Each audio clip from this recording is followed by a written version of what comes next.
김민수 레몬리서치 대표, 박근영 IBK 투자증권 자산관리본부 부장과 함께하겠습니다. 어서 오십시오. 안녕하세요. 어서 오세요. 부장님 또 여기서 뵙네요. 네. 또 저희가 또 다른 네. 데서 또 파트너로 또 네. 일을 하고 있어가지고. 어제 뵀죠, 어제. 맞습니다. 네. 오늘도 뭐 대본 없이 그냥 개인적으로 궁금한 거 질문하실 겁니까? 아 예. 네. 약간 마음에 담아두신 것 같은데. 아니요. 저는 그게 너무 좋아서. 아, 그렇습니까? 이게 트레타인 대본보다는 진짜 궁금한 거 투자자가 아 예 맞습니다. 그걸 대답드리는 궁금한 거 게 그리고 저희가 실시간으로 시청자분들의 질문도 채팅창에서 보면서 질문도 드립니다. 아, 그런가요? 네. 네. 아 오늘. 저희 팬들이 왔을 텐데. 아 그럼요. 팬분들, 네, 박근영 부장님께 질문 많이 남겨주세요. 네. 네. 자. 많이 물리셨나 봐요, 우리 앵커님. 뭐라고요? 물리셨으니까 질문 살려주세요. 아니죠. 예. 저는 또 이제 투자자분들이 고민이 많으시니까 또 이 큰 귀로 듣고 이제 전해드리는 거예요. 최근에 이제 고객들 만나 뵈면 네. 대부분의 질문들은 그거예요. 언제 팔아야 돼요? 수익 구간의 이야기입니다. 아, 예. 네. 그래서 이제 이걸 언제 내가 제대로 팔 수 있을까? 그 질문이 많고요. 그럼 뭐라고 답변해 주시나요? 아직은 아니다. 확실하네요. 지금은 아니다. 네. 네. 네. 그리고 제 방송을 봐라. 네. 지금 벌써 반겨주시는 분들이 많은데 일단 저희의 이 포맷대로 한번 그 첫 질문을 좀 드리겠습니다. 네. 그러면 이제 짧게 총평을 전해주시면 되는데요. 오늘 시장 어떻게 보셨는지 먼저 부장님께 여쭤보겠습니다. 네, 시장은 뭐 역시 극심한 쏠림 현상이 나타났고요. 장중 8,900포인트 넘게 올랐다가 뭐 9,000 언저리까지 갔었죠.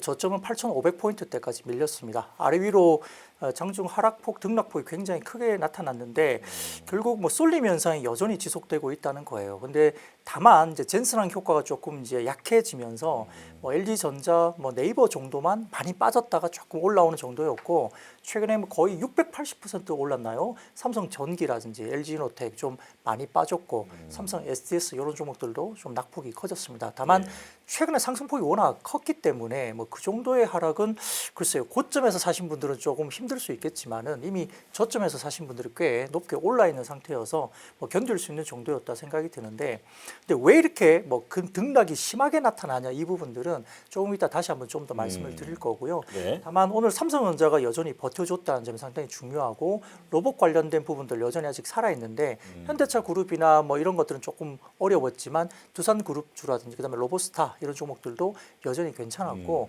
또 젠슨왕 그 CEO가 결국 한국의 로봇 관련된 부분들 두 곳 정도는 직접 투자하겠다 이야기 나오다 보니까 거기가 어딜까라고 이제 생각하면서 꽤 로봇 관련된 부분들은 그래도 좀 살아있는 모습들이 보이기도 했습니다. 그래서 최근에 많이 올랐던 기판이라든지 그 다음에 일부 뭐 MLCC 쪽이 조금 주춤은 했지만 여전히 추세적으로는 끝났다 보기엔 좀 어렵다 이야기를 좀 이따 또 드릴 거고요. 뭐 자료를 통해서 말씀드리겠습니다. 네. 그래서 전체적으로는 쏠림이 심한 상태에서 역시 아래 위로의 변동성이 너무 극심해지면서 좀 힘들게 투자를 할 수밖에 없는 그런 구간이다. 근데 그 이유도 있다. 네, 자료로서 좀 이따 말씀드리겠습니다. 네. 그러면 코스닥 부분도 좀 짧게 말씀해 주시면 좋을 네. 것 같아요. 5거래일 연속 지금 하락이잖아요. 네. 결국 이제 가장 큰 중요한 문제는 이제 어닝인 것 같습니다.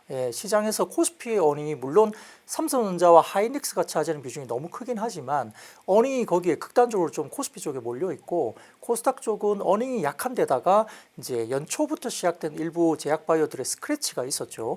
알테오젠이 조금 아쉬운 그 로열티율 때문에 논란이 좀 있었고 네. 삼천당 제약 이슈가 좀 있었습니다. 그래서 신뢰도가 좀 떨어진 상태에서 어닝이 제대로 이제 코스닥 시장에서 올라오지 못하니까 그럼 수급만 갖고 땡길 거냐?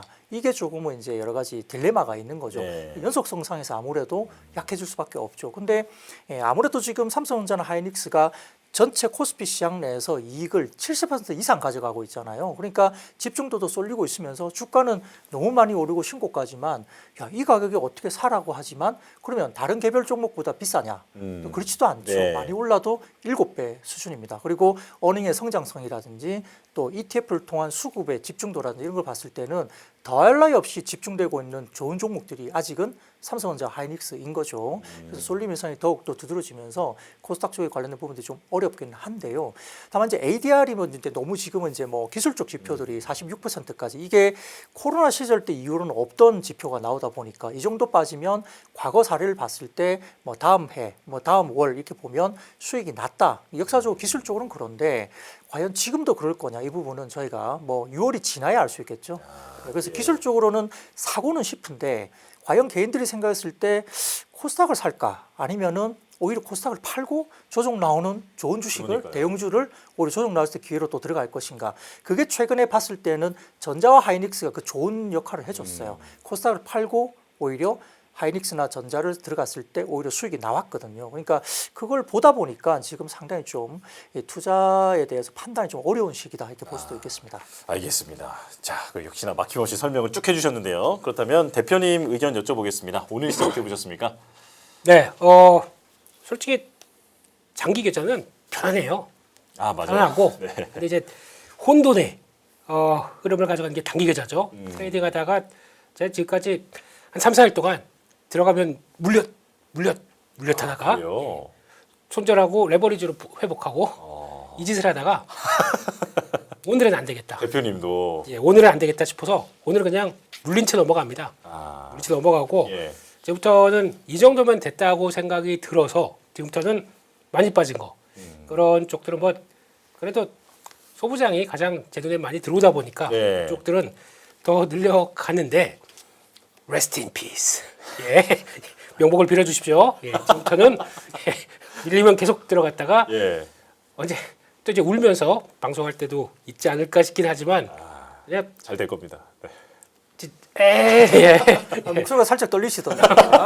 긴장하고 있어요. 레스팅 피스 하시면서 살짝 떨렸어요. 긴장하고 있습니다. 근데 아, 그냥 이 정도면은 해봐도 되겠다 생각은 하고 있는데 이제 또 그런 건 있죠. 항상 그냥 코스닥은 1000에서 1200이다 이 왔다 갔다를 보고 있는데 예. 지수 20%면은 레버리지 코스닥 레버리지 이것도 막 손이 막 부들부들 떨면서 가고 싶은 침도 나오네요. 네 이런 상황들인데 그 진짜 정도까지는 떨리시는 것 같아요. 코스닥 레버리지 들어가려면 진짜 이렇게 막 떨리시는 거. 그런 뭐 손절하면 되죠. 뭐 그게 뭐 어렵다고 그쵸. 예. 근데 이야, 뭐. 그거보다는 이 정도쯤이면 그래도 이제 좀 바닥을 좀 확인할 때가 되지 않았나 네. 그런 생각들인데 항상 그러고 더 빠지더라고요. 그렇기 때문에 그건 감안할 겁니다. 감안하는데 그냥 어차피 장세는 주도주가 끌고 가는 장세입니다. 이거는 분명한 사실들이고 근데 거기서 너무 격차가 심하다 보니까 나오는 과정들을 한번 몸소 체험해 보자. 그러다가 Rest in peace. 예, 이렇게 되는 거죠. 네, 그렇습니다. 네. 오늘 시장 동향 계속 이어서 해주시죠. 네. 그게 낫지 않을까요? 아, 예. 네. 그 글로벌 시장 동향. 아니 저는 궁금했던 게 네. 하드웨어 쪽이 계속 이제 잘 가다가 마이크로소프트도 그렇고 최근에 반등이 좀 있던데 그럼 이제 소프트웨어 쪽이 이제 뉴욕 증시 또 끌고 가는 건가? 흐름 어떻게 보고 계십니까? 네, 일단 미국 증시에서도 지금까지 하드웨어가 계속 가다가 여기도 젠슨왕 선생님 한마디에 분위기가 확 바뀌더라고요.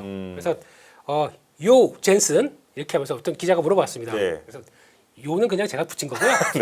예, 미스터 하면서 지금 이 상황이 되게 되면 하드웨어만 주소해서 계속 가는 겁니까? 그랬더니 아니다. AI 에이전트 시대에서는 소프트웨어들도 할 일이 무지 많다. 그러면서 회사들을 쫙 열고 했어요. 네. 그래서 뭐 서비스 나오니 뭐 팔란티언이 이런 얘기 하다 보니까 그래 우리를 호명하셨어. 땡큐 그러면서 훅 들어오는 그냥, 이런 예. 모습들이 나오는데 모르겠습니다. 근데 분명히 그랬어요. AI 에이전트가 활성화되기 시작하면 이게 단서입니다. 네. 그런데 아직 시작도 안 했어요. 그러면 시간이 좀 걸릴 텐데 이런 느낌이 들어서 소프트웨어들은 일단 많이 또 거의 뭐 바닥을 기고 있었지 않습니까? 그러다 보니까 매수세가 훅 들어오면서 빠르게 들어오는데 추세는 아직 모르겠어요. 오늘 보니까 또 마블 테크놀로지 네. 이게 실적 발표 앞두고 막 20몇 %가 올라가더라고요. 나도 델처럼 갈래. 델형 그러다 보니까 마블 형도 같이 이어가는 이런 모습들이 나와서 그러니까 지금 아직까지는 하드웨어에 대한 관심이 아직 높지 않을까라고 바라보고 있는데 예. 그런 것 같고 오늘 아시아 쪽에서는 또 역시나 우리 젠슨왕 국가야 대만이 또 역시나 강한 모습들이고 중국도 약간 강한 모습들 나오는데 일단 국내 증시는 아까 우리 부장님 말씀 잘해주셨던 것처럼 네. 매물 소화하고 낙폭 주소 우리 PD님도 단타 치셨대요. 낙폭 크니까 훅 들어갔다가 거기서 얼마 벌으셨다고 제가 하여튼 이제 저도 아까 반복가 들었는데 아 진짜요? 거기도 계셨어요. 아이고 어우 많이 기분이 좋으셨던 것 같습니다. 죄송한데 여기 단타 방송 아니죠? 그렇죠. 아유, 그런 방송 안 하는데. 아니 저희 정도를 걷는 방송입니다.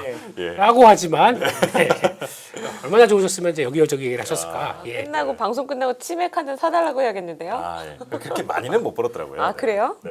치킨 값은 나오겠죠. 아, 그 정도는 됩니다. 이게 많이가 아니에요.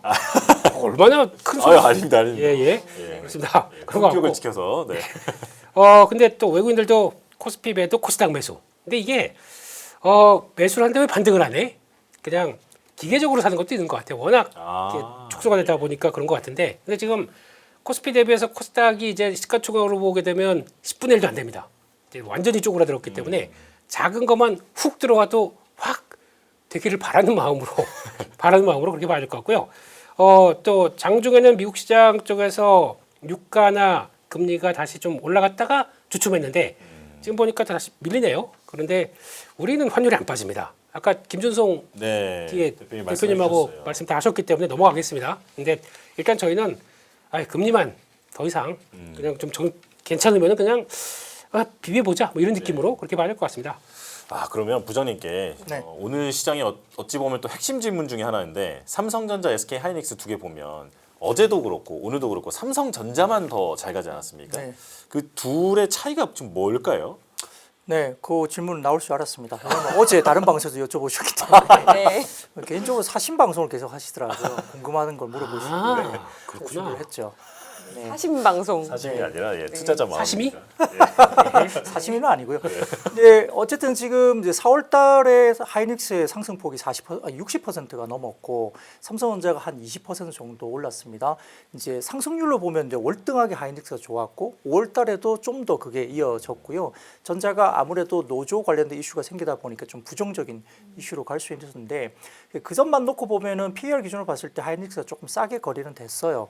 근데 4월달, 5월달 올라오면서 하이닉스가 좀 더 비싼 국면으로 넘어갔고 삼성전자가 조금 상대적으로 싸 보이는 경우였는데 노조 이슈가 어느 정도 마무리되면서 1차적으로는 불확실성이 좀 해소됐다라고 볼 수 있고요. 자, 두 번째 이유로는 이제 우리가 보자면 이번에 나오는 그 HBM4E 제품에 대해서 이제 세계 최초로 샘플 양산을 했기 때문에 계속적으로 뒤지고 있다고 생각했던 HBM에서 이제 새로운 국면이 좀 접어드는 거 아닌가. 네. 그래서 물론 이제 두 회사가 뭐 누가 더 빠르고 늦고 이게 좀 가늠하기가 쉽지는 않지만 어쨌든 본질적으로 봤을 때 굉장히 뒤처져 있던 삼성전자가 HBM4E에서 좀 치고 나갔다. 그래서 새로운 구간에서 좀 더 이런 부분들이 패러다임이 좀 바뀔 수 있나라는 센티적인 이야기가 두 번째로 들을 수 있고요.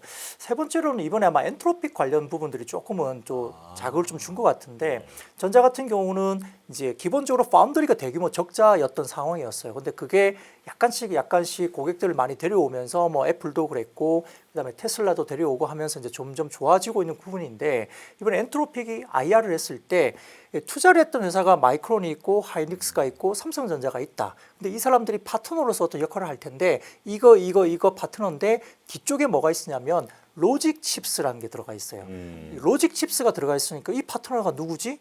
근데 투자한 게 마이크론, 삼성, 하이닉스인데 로직 칩스는 누가 한다? 삼성전자만 할 수 있다. 네. 마음들이죠. 그러니까 엔트로픽의 AI 칩을 수주를 받는 건가? 라고 이야기되면서 시장에서 한 30조 원 정도 이상은 수주가 나올 가능성이 이제 언급이 되기 시작한 거죠. 그럼 이제 파운드리가 내년 정도 돼야지 뭐 흑자 전환 가능성 이야기됐는데 흑자 전환 기간이 올해 4분기로도 빨리 당겨줄 수 있겠다는 네. 추정이 나오면서 파운드리가 좋아지는 거잖아요. TSMC가 파운드리 25배 이상 받고 있는데 네. 삼성전자가 7배. 그러면 전체는 아니더라도 파운드리 사업부가 흑자 전환됐을 때 이 멀티플을 좀 받을 수 있지 않을까? 그런 이야기를 할 수도 있죠. 예, 거기다가 전자 같은 경우는 상대적으로 좀 편안한 게 이 자사주를 매입을 해야 되죠. 왜냐하면 성과급을 줘야 되니까 네. 자사주를 뭐 대충 계산해 보면 한 21조 정도는 최소한 사야 된다. 그럼 주가가 좀 흔들릴 때 자사주로 또 방어할 수 있다는 네. 논리도 되는 거죠. 그러니까 삼성전자가 조금은 내러티브가 하이닉스보다는 지금 조금 나아 보이는 느낌이 좀 드는 거예요. 그리고 전체적으로 지금 하이닉스와 삼성전자의 그 주가 시가총액 괴리율이 거의 10% 미만으로 줄었었어요. 그러니까 하이닉스 그 보유자들이 야 시총 1위 가자 네. 이번에 제끼고 들어가자 하셨단 말이에요. 근데 아직은 좀 요원한 것 같아요. 왜냐하면 올해 내년 내후년 영업이익 추정을 보면 한 20에서 30% 정도는 벌어질 걸로 추정이 됩니다. 그러니까 더 높게 삼성전자가 30% 높게 나올 걸로 보고 있어서 시가총액을 그냥 단순 계산을 해보면 한 20% 이상은 좀 벌어져야 되는데 그게 거의 하이닉스가 삼성전자 대비 한 90 몇 %까지 올라왔었어요. 네. 거의 막 좁혀질 정도로 올라왔었거든요. 그러니까 그 갭이 너무 좁혀지다 보니까 이건 좀 이익의 어떤 구조나 여러 가지 차이를 봤을 땐 좀 벌어져야 되지 않냐? 그러면 하이닉스가 더 빠지든가 전자가 더 오르든가 네. 둘 중에 하나는 돼야 되겠죠. 그런 구조에서 좀 벌어지는 구조가 최근에 나타나고 있는데 그렇다고 해서 그럼 하이닉스가 나쁘냐? 네. 뭐 하이닉스 팔고 삼성전자 가야 되냐? 그 말은 또 아니죠. 아마 둘 다 저는 롱롱 포지션으로 가져가는 게 맞는데 이 내러티브가 어떨 때는 전자가 좋고 어떨 때는 하이닉스가 좋고 왔다 갔다 하는 부분이 분명히 있으니까 여러분도 보시고요. 또 최근에 보면 ETF 자금들 그러니까 하이닉스 ETF와 삼성전자로 들어가는 ETF 가운데 하이닉스 쪽으로 좀 더 집중이 돈은 많이 집중됐습니다. 삼성전자가 굉장히 낮은 수준이고요. 하이닉스 쪽으로 역대급으로 지금 아마 샌디스크나 다른 해외 쪽의 다른 ETF보다 훨씬 더 높은 역대급의 자금이 들어갔기 때문에 하이닉스를 추종하는 자금이 더 많았다는 거죠 최근에. 근데 그것도 그럴 것이 하이닉스는 순수 플레이어잖아요. 그러니까 좀 더 이 메모리 사이클에서 좀 더 순수 플레이어로서 이제 장점이 부각될 수 있는 거고 전자는 가전도 있고 휴대폰도 있기 때문에 휴대폰에 가전이 잘 안 되면 또 뭔가 스크래치가 날 수 있는 구조가 있다 보니까 이 부분은 조금 더 순수 플레이어 쪽으로 자금들은 또 외국인들이 좋게 보고 있는 부분도 충분히 ETF에서 자금이 수급이 있었다. 그 차이점이 아마 삼성전자와 하이닉스 좀 차이가 왔다 갔다 하고 있지 않을까. 예. 충분히 설명됐죠? 아 그럼요. 예. 너무 좋은 설명이셔서 그러니까요. SK 하이닉스가 시가총액을 치고 가느냐 삼성전자 이기느냐 했는데 삼성전자의 긍정적인 또 소식들이 이렇게 있다. 맞습니다. 이렇게 말씀을 정리를 해주셨는데 롱롱 말씀하셨잖아요. 그러니까 시청자분께서 롱롱 죽겠지라는 말도 하시는데 이게 이제 어떻게 보면은 삼성전자, SK 하이닉스 안 가지고 계신 분들은 굉장히 속상하실 거거든요. 맞습니다. 이 사이클이 대체 언제까지 가느냐. 갖고 계신 분들은 갖고 계신 분들대로, 안 가지고 계신 분들은 안 가지고 계신 분들대로 대체 언제까지 반도체 사이클 가느냐 고민인데 대표님 준비해 오신 자료가 있으시죠? 골드만삭스. 네. 아, 예. 반도체 사이클 대체 언제까지 가는 겁니까? 그걸 누가 알겠습니까마는. 네. 그래도 대부분의 얘기 나오는 것들의 추정은 지금까지 이 정도까지 뭐 2027년까지 좋았다라고 하다가 점점 더 연장하는 분위기입니다. 그게 좀 특이한 것 같고. 아 잠깐 삼성전자 하이닉스 또 그 얘기했는데 그냥 이제 그 얘기 하지 마세요. 그냥 원하는 대로. 삼성전자는 한글이 더 많은데 나는 한글을 사랑해. 삼성전자 더 많이 사시든가. 그 정도다 네. 지금 두 종목이. 나는 글로벌에 하이닉스가 더 영어 썼다. 이름이 하이닉스 좋아 보여. 조금 더 늘리시든가 이렇게 보시고요. 개인적으로는 SK 하이닉스가 ADR 7월달 에서 8월달 쪽에 준비할 걸로 네. 보여주고 있기 때문에 이쪽도 자사주 비슷하게 매입을 해야 될 것 같고 지금 한 2.1% 2조 정도보다 더 늘려야 유동성이 충분한 걸로 보고 있기 때문에 그렇게 되면 또 바뀔 수 있어요. 그러니까 뭐가 더 좋다 이런 거 없고요. 그때마다 이뻐 보였다가 또 얘가 이뻐 보였다 막 그러다 보니까 우리 부장님 말씀하신 것처럼 롱롱인지 네. 롱앤컨지 모르겠지만 잘 없는 사람 얘기하니까 그러네요. 그러니까요. 네. 그렇습니다. 일단 골드만삭스가 얘기했던 내용들 한번 잠깐 보시게 되면요. 똑같아요. 비슷한데 여기서 보면은 2027년 수급 상황이 더 타이트해진다.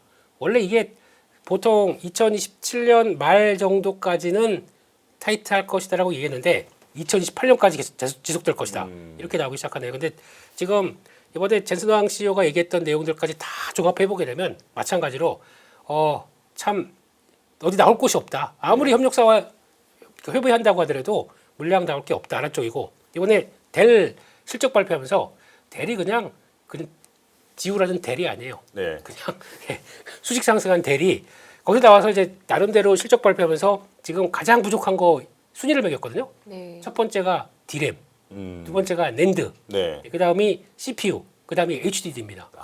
이런 식으로 순서가 돼 있다 보니까 근데 이게 다 부족해요. 다 부족한데 그거 순서를 매기는 쪽에서 나오다 보니까 분위기가 잠깐 좀 이렇게 좁혀지는 것 같고 아까 오늘 최태원 하이닉스 회장께서 또 대만 가서 날리신 얘기 만나셨다고요? 예.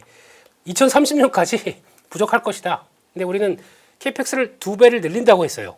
근데 그게 늘려서 그러면 투자가 늘리다 보니까 메모리 반도체 꺾이는 거 아니야? 라고 전혀 시장 반응이 나오지 않는 게 그만큼 수요가 아직까지 그래도 수요 증가율을 못 따라간다. 이런 쪽에 반응이 많다 보니까 이제 그렇게 나왔다고 봐야 될 것 같고요. 역사상 가장 심각한 메모리 부족. 그런가 보다. 이 얘기는 이제 잘 확인하셔야 될 것 같고요.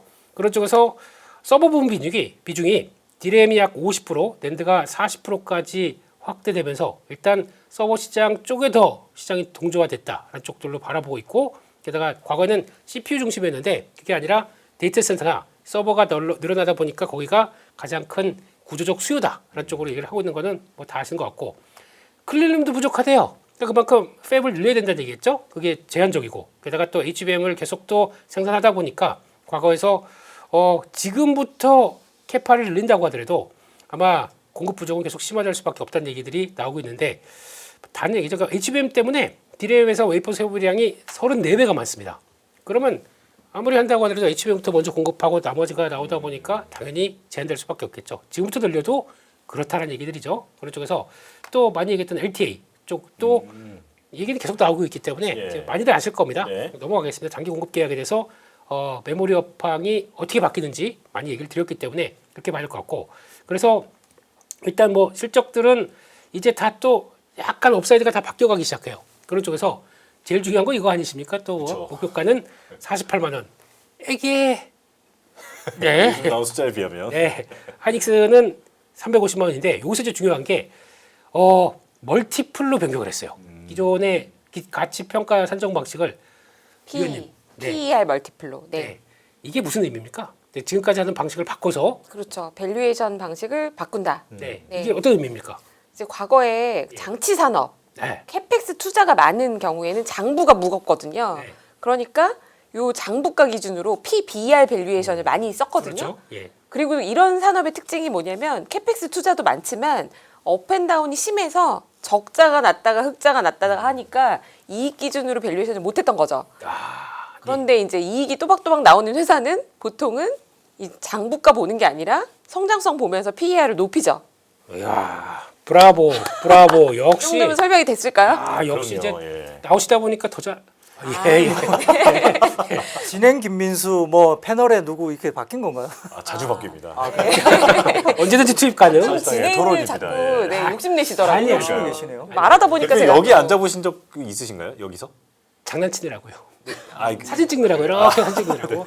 아니, 그러니까 제가 원래 지금 오늘 출연하지만 제가 고정 확정이 아니에요. 아. 저는 지금 이거 고정 확정을 하기 위해 오늘 아, 그렇습니까? 최선을 다하고 오늘 계신 기회를 건가요? 더 많이 드려야겠네요. 네, 근데 김민수 대표님 지금 아까 화면 보니까 제가 다른 방송 같이 하시고 계시지 않습니까? 네. 저런 식으로 PPT 안 하시잖아요. 아, 그렇죠. 여기 고품격 경제 방송을 여기서 하고 계시네. 당연히 그럴 수밖에 네. 없죠. 금요일날 저랑 낮에 같이 방송 제가 그때는 진행을 하고 네. 패널을 나오시는데 그때는 이렇게 차트 그려놓고 이렇게 찍찍찍찍. 예, 그으시면서 이렇게 펜으로 이렇게 하시는 그런 방송 하시거든요. 여기는 갑자기 PPT가 떠가지고 제가 깜짝 놀라가지고. 저희 고품격 제작진의 후원이 있습니다. 아 그래요? 네, 부자님께서도 저희와 자주 함께 해주시면 경험하실 수 있습니다. 제가 지금 오늘 이거 어떻게 고정을 지금 확정하고 갈 것인가 상당히 지금 분발해야겠다 생각도 들고요. 어떤 완전히 바뀐 민수 대표님 뵈니까 그때 다르고요. 깜짝 놀랐습니다. 부장님이 이 자리까지 노리시고 계십니다. 조심하시고. 아, 예. 위험하네요. 제가 가장 위험한 것 같습니다, 지금. 일단 방송 말미에 제 고정을 원하시는 분들은 숫자 1로 확인해 주시면 될 것 같아요. 숫자 1 안 나온다 그러면 제가 고정 안 됩니다. 여러분들 숫자 1로 그러면은, 네, 네. 어, 좀 정리는 해야 될 것 같은데 그러니까요, 네. 그래서 SK 하이닉스 반도체 산업을 골드만삭스도 이제는 밸류에이션을 PER로 해야 된다라고 해서 목표 주가 산정했는데 네. 이 반도체 사이클 그래서 언제까지 28년까지는 가는 거예요? 그게 진짜 중요한 얘기입니다. 네. 반대로 말씀드리면, 그러니까 지금 다 글로벌 IB들은 멀티플로 바꿔서 산정해서 보려고 하고 있는데 저희는 아직 7배 이런 수준이에요. 뭐 7배, 6배 이런 수준이다. 근데 이거 한번 잠깐 보시죠. 일단은 같은 테크 쪽에서 본다고 하더라도 지금 보게 되면 실리콘 웨이퍼 뭐 이쪽들은 가장 밸류를 많이 쳐주죠. 근데 워낙 그냥 꽉 찼다라고 보는데 저기 보시게 되면 요 보라색이 PCB입니다. 예. 기판 쪽이죠. 지금 가파르게 올라오고 있는 게 MLCC입니다. 이건 그냥 인정. 요즘에 대만부터 다 그렇게 쇼티지가 나온다고 하다 보니까 지금 밸류가 뭐 저 하늘에 올라가 있어요. 그런데 말입니다.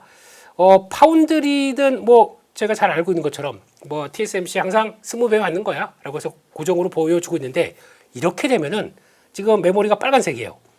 이 정도밖에 안 준다고? 아까 우리 열매 의원님 말씀하셨듯이 성장과 그리고 또 충분히 그 정도 이제 바닥은 확인되는 LTA를 통해서 바뀌기 시작한다 그러면 멀티플을 이 정도로 주고 끝낸다.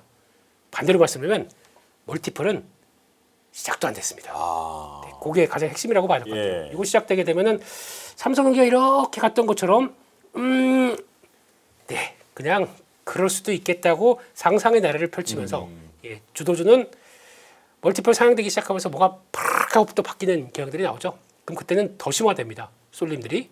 그렇기 때문에 그럴 가능성도 한번 생각해 보시면서 그냥 잘 JAL 가져가시죠. 네.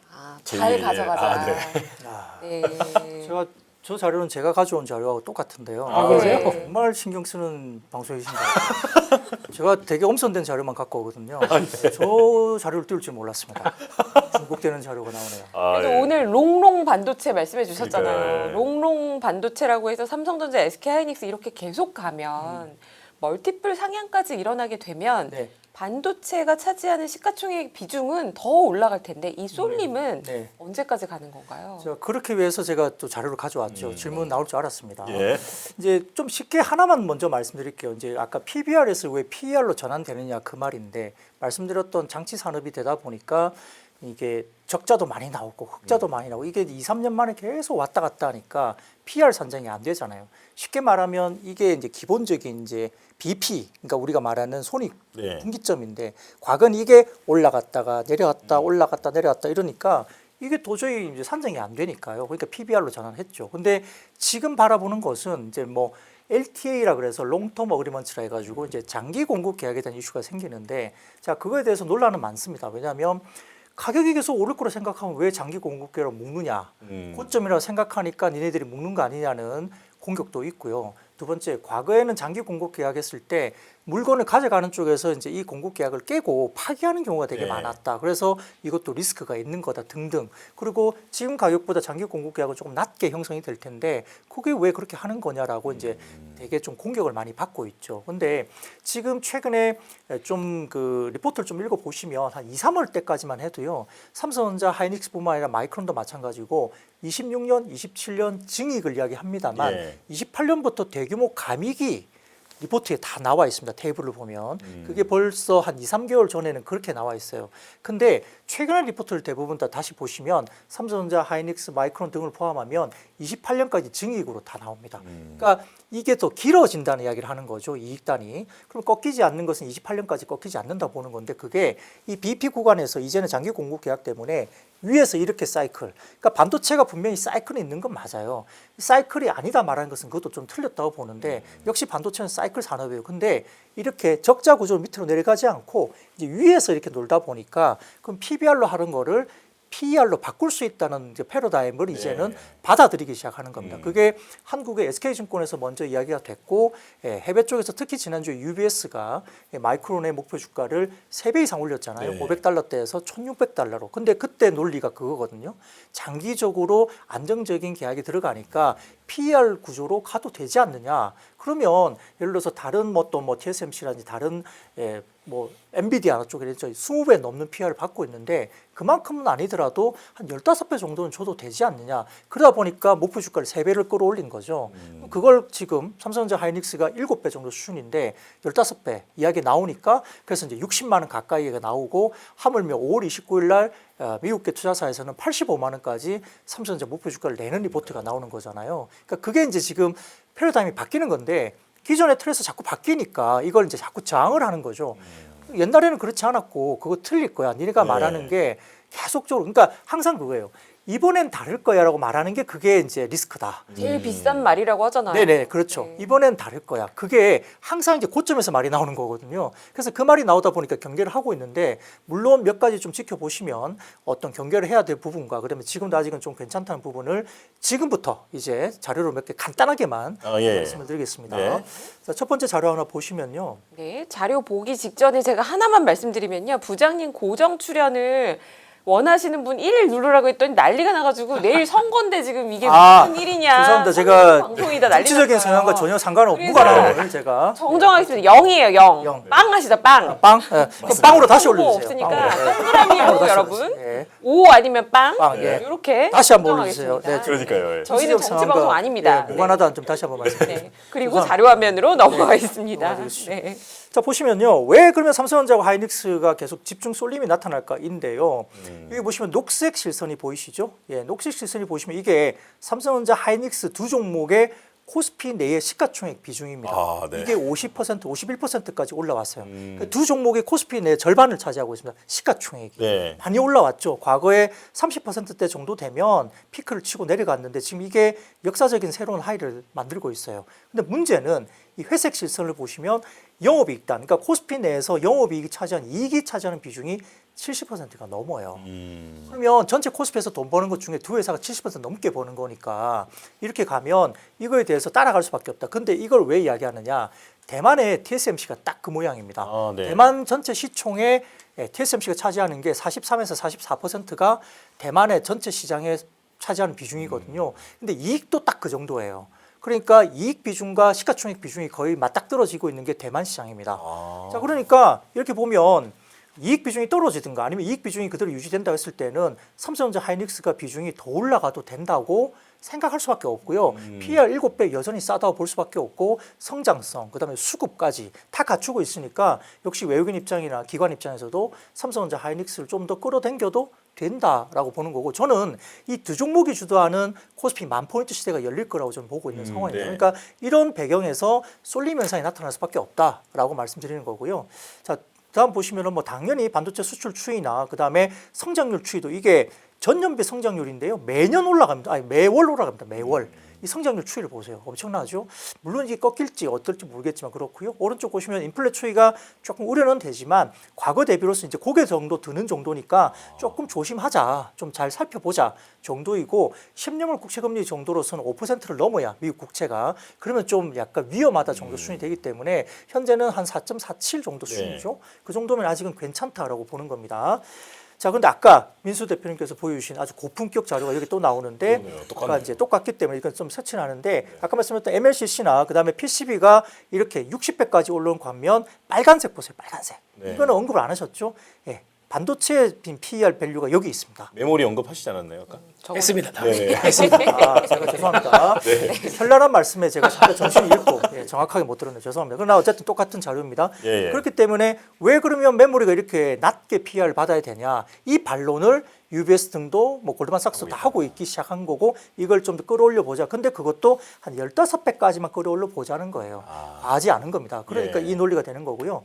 자, 근데 아까 말씀드린 시총 비중이죠. 자, 삼성전자 대비 SK 하이닉스 시총 비중이 100에 거의 근접할 정도 90% 넘어갔죠. 예. 근데 이제 이익의 단의 갭이 20, 30%가 나는 추정이 계속 나오고 있는데 근접하다 보니까 삼성전자가 도망가거나 하이닉스가 빠지거나 그 과정이 지금 있는 거죠. 그거는 좀 단기적으로 보시면 될 것 같고요.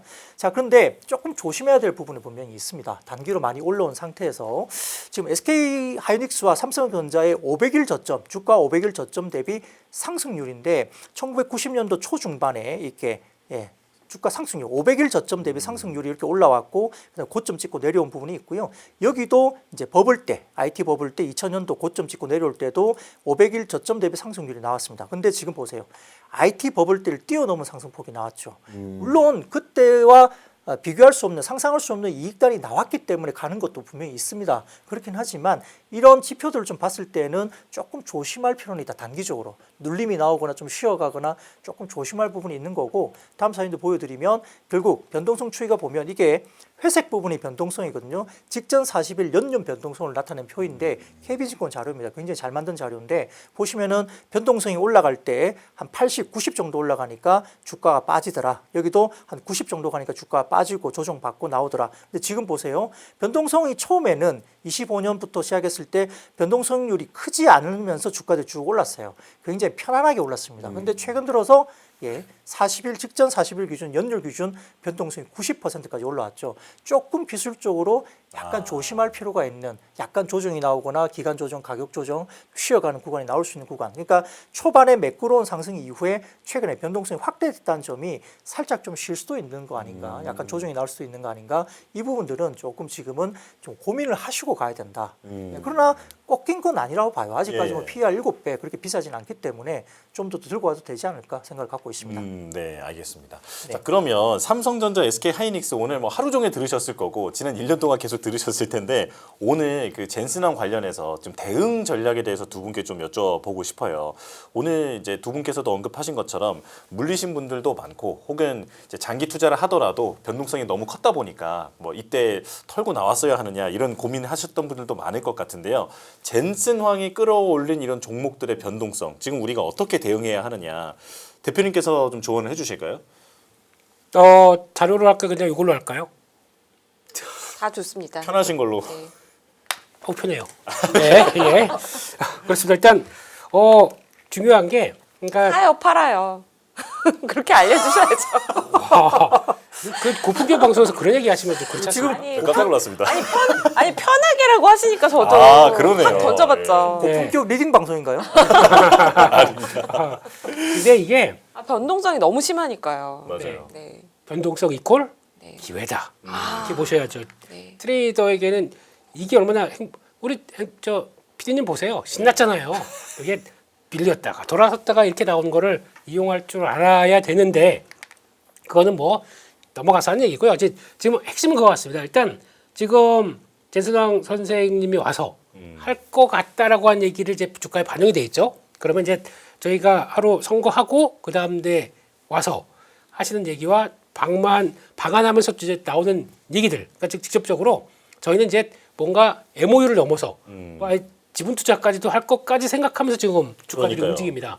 그게 걸맞는 얘기들이 나와야 되겠죠. 그게 핵심이기 때문에 그게 반영된다 그러면 아마 근데 그 정도까지 나왔다 그러면 더 할 겁니다. 그런 종목들은 확인이 됐기 때문에. 근데 그게 아니다라고 하게 되면 미리 올랐잖아 이런 느낌으로 나올 수가 예. 있기 때문에 그건 좀 주의를 하시면서 보셔야 될 것 같고요.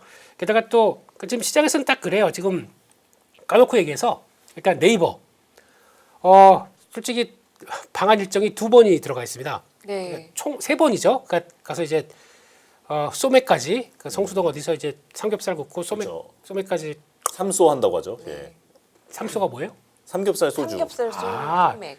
요즘 MZ 세대는 그렇게 얘기합니까? 삼소 너무 예전부터 쓰는 말 아닌가요? 쏘사면 안 돼요? 쏘사면? 소세지에 삼겹 네, 그만 상 예. 네. 이렇게 나오다 그러니까 진짜 하이트 진로가 움직여요. 하이트 질러가 진로가 움직인다고요? 움직여요. 예. K 증시가 이렇습니다. 아.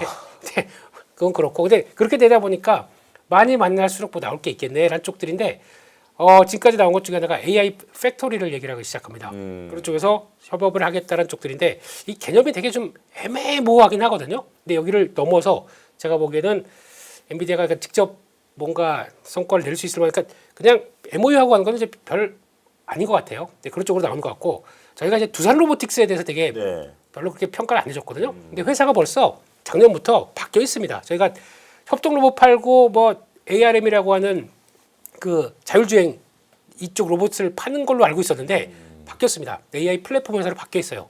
회사가 그렇게 됐다고 하고 있고 이 솔루션 쪽을 벌써 매출이 나오고 있거든요. 북미 쪽에서 51% 지금 매출 비중 차지하고 있을 정도로 나오고 있는데 그거를 어떻게 엔비디아가 이제 딱 찍었네요. 그러다 보니까 그래서 두산 로보틱스가 조금 더 시장에서는 그러면 두산 로보틱스는 이 정도면은 지분 투자할 거 아니냐라는 쪽으로 좀 앞서 나가다 보니까 시장이 이렇게 좀 강한 거죠. 그렇게 되면 상대적으로 그럼 우리 LG는 그러니까 장쪽에 쭉 빠지죠. 그리고 LG전자는 그래도 끝에는 또 양전하지 않았습니까? 왜 그러냐면 예. 뚜껑 열어봐야 돼. 그런 사랑해요 LG. LG전자도 마찬가지인가요? 지분 투자 가능성까지 보는 거. 뭐 그거 아마 제가 보기에는 그러니까 덩치가 너무 크면은 또 하기가 제 생각입니다. 근데 그거는 뭐 황 선생님 엔비디아의 마음이겠죠. 근데 그거는 봐야 될 것 같고 그냥 또 그러다 보니까 약간 좀 뒤처진 게 현대차 쪽이에요. 원래 우리가 그러니까 가장 먼저 있었는데라고 해서 약간 좀 뒤처지다 보니까 좀 뚱한 모습들이죠. 근데 이건 아직 모릅니다. 뭐가 어떻게 될지 그리고 또 비공개 관련된 얘기들이 많기 때문에 그래서 확인될 때 그때 움직이는 게 맞겠죠. 그래서 일단 아직 가능성들은 다 있다는 쪽에서 다 움직이고 있는데 그러다 보니까 변동성이 커지는 거죠. 예. 그거를 이제 시장은 가능하시면 또 이용하는 거고 잘못하게 되면 그쯤에 물리는 거고 이게 K 증시의 변동성이라고 봐야겠죠. 근데 중요한 거는 여기서 잠깐 보시게 되면 한국 시장에 대해서 평가를 일단 제 엔비디아 입장으로 봤을 때는 일단 피지컬 AI 쪽에서 가장 먼저 선택한 쪽들은 유니트리입니다. 이쪽을 먼저 선정을 했고, 근데 그러니까 약간 그들이 보기에는 휴머노이드 로봇이 만약 가장 앞서와 있고 거기서 이제 부품 수직 계열까지 다 돼 있다 보니까 거기서 이제 선정을 했는데 일단 확장성이 낮아요. 미국까지 못 옵니다. 유니트리. 예, 다 아시는 것처럼 예, 제재가 들어올 수가 있기 때문에 그런 쪽에서 하긴 하지만 여기서 나온 경험을 가지고 새로운 또 우방 쪽에서 구축한다. 그러면은 아직까지 일본이 신사업 쪽에서 그렇게 뛰어나지 못하고 있기 때문에 거의 신사업에 열린 마음으로 본다 그러면 국내 업체들 쪽이 아닐까 하는 쪽에서 거기가 이제 좀 어떻게 선정되느냐 그걸 지금 시장이 바라보고 있는 것 같아요. 그래서 원한다면 GTC를 한국에서도 서울에서 개최한다 이런 식으로 열린 마음으로 막 팍팍 와주시다 보니까 더 저희는 뭔가 좀 더 커지는 거죠. 이런 쪽으로 봐야 될 것 같고 게다가 여기서 잘 보시게 되면은 현재에서는 공동 성과를 달성해서 이제 2027년까지 가면서 AI 인프라 쪽에서는 뭔가 더 강화시키겠다라고 하는 의도가 충분히 있게 되면은 한국 생태계 결속 강화를 위해서 더 노력하다가 그러니까 결국에는 뭐냐면은 내년까지 아니면 앞으로 쭉 이어가는 변화에 대해서 이번에 혹시나 좀 더 청사진을 많이 보여준다. 그게 또 하나의 종목의 주도 모습들을 가져가지 않을까. 그걸 또 잘 보셔야 될 것 같습니다. 예. 결국 젠슨왕이 와서 미팅하면서 기대보다 더 좋은 얘기를 해주느냐 아니면 그냥 쏘쏘하게 하고 돌아가느냐 요거를 봐야 아는 거네요. 요거만 하고 가신다. 그러면 하이트진로만 하이트진로만 가는 거예요? 하이트진로만 갑니다. 함쏘만 하고 가면은 하이트진로만 오른다. 아, 선진도 있네요. 뭐 무슨 선진 포크, 네. 삼겹살. 아, 삼겹살. 네. 아, 네. 알겠습니다. 일단 무슨 네. 얘기를 할진 들어봐야 될 것 같고. 네, 부장님께도 질문을 드리고 싶은데 뭐 물론 같은 질문입니다만 네. 그 오늘 변동성 폭으로 보면 프리마켓에서 플러스 뭐 10% 이러다가 그다음에 본장에서 마이너스 10%뭐 이런 식으로 이제 갭이 20%씩 나는 그런 종목 많았잖아요. 근데 나중에 보면 결국엔 양전에 성공한 종목도 있고 끝내 이제 그 바닥에 계속 이제 머물렀던 종목도 있는데 어떤 차이가 있는지 그리고 이제 이런 종목들에 대한 대응은 어떻게 해야 하는지 조언을 좀 부탁드리겠습니다. 뭐 종목별로 별다른 차이보다는 이제 사전에 더 많이 올랐다는 점은 조금 더 빠졌겠죠. 전기나 LG유니텍이 먼저 상승폭이 상당히 컸었고요. LG전자나 네이버가 그래도 며칠 오르긴 했지만 그 두 종목에 비하면 사실 상승폭이 좀 적긴 했습니다. 그리고 젠슨왕이 와서 지금 이제 민수 대표님 말씀 주신 대로 무슨 이야기를 하고 가느냐 문제가 되게 중요한데 이제 일부에서 이렇게 표현합니다. 젠슨왕이 물건 팔아 오는 거냐? 아니면 우리나라로 고객의 입장에서 오는 거냐? 그게 다른 거죠. 예. 그러니까 본인의 물건 팔기 위해서 오는 거라면 의미가 없어요. 네. 그러니까 종목들은 다 빠질 거예요. 근데 한국에 와서 본인이 고객의 입장에 와가지고 뭔가를 하고 간다면 그러면 그와 관련된 종목들이 나올 거 아닙니까? 예. 본인이 고객사로서 오는 회사가 분명히 있을 거예요. 그게 만약에 선별적으로 이야기되면 그 종목은 더 갈 수 있다 저는 보는 거거든요. 그러니까 젠슨왕이 왔다 가는데 어떤 이야기가 나올지가 사실은 아직 모르기 때문에 어떤 입장으로 오고 가는지가 되게 중요하다. 근데 예. 젠슨왕의 어떤 향기가 묻으면서 종목들이 선반영되면서 주가들이 이미 오르기도 했고 네. 뭐 두산 같은 경우도 보면 장중에 두산을 만난다 하면서 움직임이 굉장히 좋긴 했어요. 근데 시구 이야기 나오니까 상한가 가잖아요. 맞아요. 장중에. 그러니까 그런 것들이 이제 아주 민감하게 받아들이는 부분들이 분명히 있는 게 사실이다는 거고 NC 같은 경우도 말이 없다가 오늘 NC를 만난다 그러니까 또 NC가 막 급등하지 네. 않습니까? 그러니까 그런 것들 나왔을 때는 실시간으로 분명히 젠슨왕의 어떤 영향을 받고 주가들이 센티로 분명히 수급이 몰리긴 한데 과연 실질적으로 수혜를 받을 수 있는 것이냐 문제는 제가 아까 말씀드렸던 본인이 물건 팔러 왔느냐 아니면 본인이 고객의 입장에서 와서 뭔가를 한국에 딜을 하고 가느냐 문제가 있다는 거고 과연 그 회사 가운데 젠슨왕이 고객의 입장에서 만나는 회사가 어딘지를 확인하면 그 종목을 좀 셀렉팅해서 가져갈 수 있다. 그걸 볼 수 있으니까 예. 5일 이후에 그의 행보를 좀 보고 제가 팔로잉하면서 제가 연합뉴스를 계속 나오면서 예. 제가 정확하게 말씀도 드릴 수 있는 그런 자리가 되면 될 것 같습니다. 근데 저는 상상력이 부족한가 봐요. 로봇 기업이나 두산, LG, 네이버까지 대체 젠슨왕이 진짜 필요로 하는 게 뭐가 있지? 그냥 물건 팔러 오는 거 아니야? 우리가 고객 아닌가? 이런 생각이 드는데 로봇이나 AI 데이터 센터 이런 데서 우리가 젠슨왕한테 꼭 필요한 뭐가 있나요? 젠슨왕이 지금 만들고자 하는 네트워크 생태계, 그러니까 뭐 생태계죠. 로봇 생태계를 가장 잘할 수 있는 국가가 한국밖에 없어 보여요. 왜냐하면 하드웨어를 잘하죠. 네. 반도체 갖고 있죠. 뭐 파운드리까지 다 갖고 있고 로직 반도체까지. 거기다가 하드웨어 아까 뭐 버슨 다이나믹스라든지 두산 그룹이라든지 다 할 수 있죠. 그다음에 통신 네트워크 다 갖고 있습니다. SK텔레콤도 젠슨왕이 SK텔레콤과 협업한다 나오니까 맞아요. SK텔레콤도 물론 엔트로픽이 IPO 신청했다는 이야기가 나오니까 지분 가치 때문에 때문에 급등하기도 했지만 젠슨왕과의 협업 이야기가 공식화되면서 오늘 급등한 게 나왔거든요. 젠슨왕 입장에서는 여러 나라를 가봤을 때 한국만큼 본인의 생태계를 잘 만들 수 있는 협력할 수 있는 곳이 한국밖에 없다고 그렇게 생각할 수밖에 없을 것 같습니다. 제가 젠슨왕이라도 네. 그렇기 때문에 한국이 어떤 하드웨어적인 부분, 그다음 소프트웨어적인 부분, 네트워크 부분까지 다 갖고 있는 나라이고 뭐 LG그룹, 삼성그룹 등 포함해서 대부분 다 그걸 할 수 있는 국가들이 이제 모여 있기 때문에 그런 산업에서 본다면 사실은 본인이 고개 고르는 게 맞긴 맞죠. 물론 본인의 뭐 GPU나 이런 것들을 팔 수도 있겠지만은 결국 본인이 만들어가는 생태계를 만드는 입장에서는 한국이 더할 수 없는 파트너이고 그러다 보니까 로봇 생태계를 만들면서 본인이 직접 투자도 한 2군데 정도 하겠다고 나서는 것도 예. 막 그런 이유 중에 하나가 아닐까 생각이 듭니다. 근데 예. 좀 온 김에 좀 만나면서 구체적으로 여긴 뭐 여기 뭐 이렇게 좀 말을 해주고 갔으면 좋겠어요. 그러니까요. 예. 예. 잘해보자. 뭐 우리 뭐 파트너십 이것만 말하고 가면 도대체 좀 두리뭉실하니까 그건 좀 이번에 주가 오른 것에 대해서는 다시 되돌림으로 좀 빠질 수 있지 않을까 그런 생각도 좀 해봅니다. 네. 자 그러면 이제 한 3분밖에 안 남았는데 그 삼성전기, LG이노텍 이거 좀 짧게 여쭤보겠습니다. 대표님 그 아까 시청자분께서도 삼성전기 오늘 뭐 찌릿찌릿하다 이렇게 말씀하시더라고요. 네. 변동성은 무척 큰데 이게 뭐 그 내러티브가 훼손된 건지 그냥 단순한 차익 실현인지 궁금합니다. 그냥 일단 많이 올랐어요. 한 15일 만에 2배 올랐으면 많이 오른 겁니다. 네. 근데 그게 원래는 대만의 기업들이나 일본 기업들과 이제 원래는 그게 더 많이 올랐었거든요. 그러다가 그거를 한 번에 격차를 좁히려고 하다 보니까 이런 쪽인데 그러다 보니까 MLCC부터 FCBGA 관련된 쪽의 얘기들이 한꺼번에 들어오다 보니까 그렇게 강하게 되는데 또 중요한 게 ETF 힘입니다. 보면 제가 뭐 얘기하는 탑2 플러스 네. 이런 쪽의 ETF가 삼성하고 하이닉스는 꽉꽉 차갖고 있어요. 근데 거기다 신규 자금 들어온다 그러면 뭔가 새로운 게 필요합니다. 그게 딱 들어왔던 게 이런 쪽들 전기 이노텍 이쪽들이 딱 선점이 되다 보니까 그래서 그렇게 됐는데 근데 거기서 또 더 안 사니까 일단은 차익 모형도 좀 나온다고 봐야 될 것 같고 근데 지금 분위기는 그렇다고 해서 그러면 주가는 이제 많이 올랐죠. 그렇다고 하더라도 펀더멘탈이 이상이 있느냐 그건 아닌 상황이기 때문에 제가 보기에는 그러니까 지금 가동률도 뭐 95%씩 다 되고 있는 상황들 쪽에서 둘 다 두 축으로 간다라고 하게 되면 여전히 변동성은 커지는데 그거를 이용해 보시겠다 그러면 이용 가능합니다.